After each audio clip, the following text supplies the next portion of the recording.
আসসালামু আলাইকুম। আজকে আমি আপনাদের দেখাবো খুব সহজ নিয়মে প্যান্ট পায়জামা কিভাবে কাটিং করে।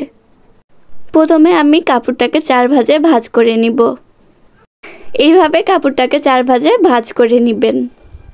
কাপড়টা আমি 4 ভাঁজে ভাঁজ করে নিয়েছি। এখন আমি পায়জামার মাপটা নিয়ে নিব। রাবারের ঘরের জন্য 2 ইঞ্চি বাদ রেখে তারপর পায়জামার মাপটা নিব। দেখতে পাচ্ছেন আমি 2 ইঞ্চি বাদ রেখে পায়জামার লম্বাটা নিয়ে নিব। আমার পায়জামার লম্বা আসছে 39 আর 2 ইঞ্চি বেশি নিব নিচের সেলাইয়ের জন্য। এখানে এখন 2 ইঞ্চিতে দাগ করে দিব। এটা হচ্ছে রাবারের ঘর। তারপর আমি দাগটা সমান করে নিয়েছি। আমি এখন পায়জামার পায়ের মাপটা নিয়ে নিব। পায়জামার পায়ের মাপ আছে 14। এখন 14 ইঞ্চিতে চক দিয়ে দাগ করে নিব। এখন আমি হিপের মাপ নিব। হিপের মাপ আছে 14 ইঞ্চি।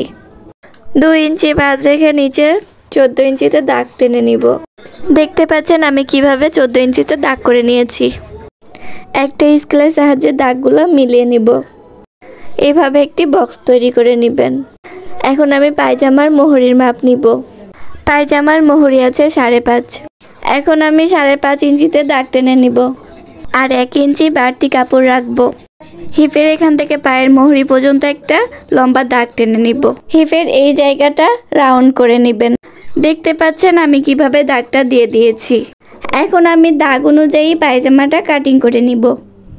ভিডিওটি ভালো লেগে থাকলে একটা লাইক করে দিবেন আর চ্যানেলটা সাবস্ক্রাইব করে দিবেন। আল্লাহ হাফেজ।